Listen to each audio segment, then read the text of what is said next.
All right. So key spaces. So key spaces, which is the equivalent of a schema or a user in case of an RDBMS, contains objects. And objects could be tables, secondary indices, or any of the um, definitions that hold data. So if you really see, one of the important differences of the notion of schema from databases and Cassandra is, in Cassandra, you not only specify the name of the key space, but you also provide the replication strategy. In other words, you can create a key space with, let's say, replication factor of 3, assuming you have only one data center, and all the tables that belong to that key space will follow that strategy. Unlike an RDBMS where we really create a schema and that's probably about it. So here's one aspect that you have to keep in mind is if you have different replication strategies that you want to implement for a bunch of your use cases, you need to make sure that your key spaces are that many.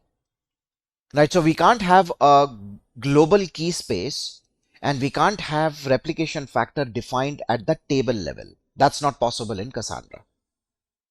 Let's also take a look at a very important flag that Cassandra allows to set, and it's called durable writes.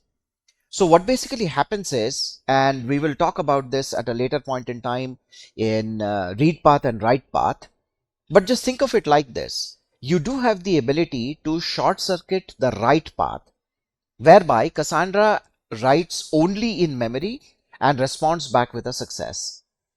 It does not necessarily write onto the disk right away, which really speeds things up. No doubts, if you're going to avoid a disk write, naturally your writes are going to speed up.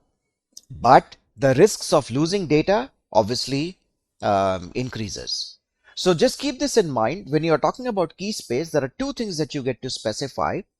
The more important one, which is the replication strategy, and the second one, which usually we keep it as default, which is true, which is durable writes.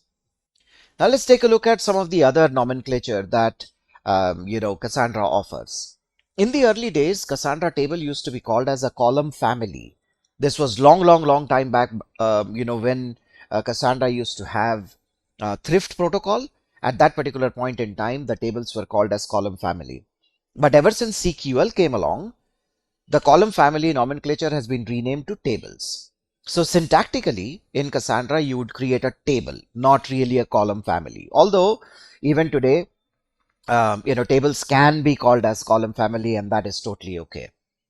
So look at the syntax here. Create table, you've got the schema or key space dot the table name, and then you provide the column specifications, the data types, and then the primary key. And along with that, you also have some other additional aspects like compaction, clustering, compression, hinted handoff, etc. All of those specifications you get to see when you create a table. And the standard CRUD operations like insert, update, delete, and select, syntactically very similar to SQL. Now, while all of that similarity is good, now let's really crank it up and find out what comprises of the primary key. So here's a sample table in front of you. Create table, meter data. The schema is missing or the key space is missing. The reason because you can use what is called as the use command. You can say use a particular key space, and then you really do not have to prefix the key space name, just like how you would do in an RDBMS. That's the reason why it's missing. Although best practice suggests that when you're talking about data definition language, when you want to have create tables, you should always have your tables precede with the key space name. But anyway, let's look at this. So we've got a table called meter data. Meter ID text, which is nothing but equivalent of string. Date is int, and we're saying that it is structured as YYYMMDD. Created hours, minutes, seconds, nano. and then we've got the data. So these are the regular columns, or rather these are all the columns. Some of them are regular columns, but some have special meaning. And that can be specified using primary key. Of course, there are other factors also that you can define, but let's stick with the common denominator. At the minimum, you need to specify these, the columns and the primary key. And by the way, just so you know, in Cassandra, you cannot have a table without a primary key. In an RDBMS, you can. Not recommended, but you can create a table without a primary key. So here what we're saying is primary key, meter date, meter ID, date, hours, and minutes. If you notice very carefully, there is obviously color notation, and this there is a slight difference, right, in terms of the organization of the primary key columns. So if you see, the first two are grouped together and the latter two are grouped together. This is exactly where the differentiation of the two kinds of keys come in. In Cassandra, primary key is made up of two components: a mandatory partition or row key and optional clustering columns.